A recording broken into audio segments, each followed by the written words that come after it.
हो गया खरी हो हमर यार मनावा तो एक बेर बात कर लगे। हो गया खरी हो हमर यार मनावा तो एक बेर बात कर लगे। हो गे सोना यारवा हो भरती पटनवा में आके मुलाकात कर लेगे।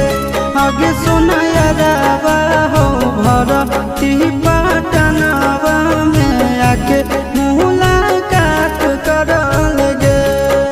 आगे चली जाइबौ छोड़ी के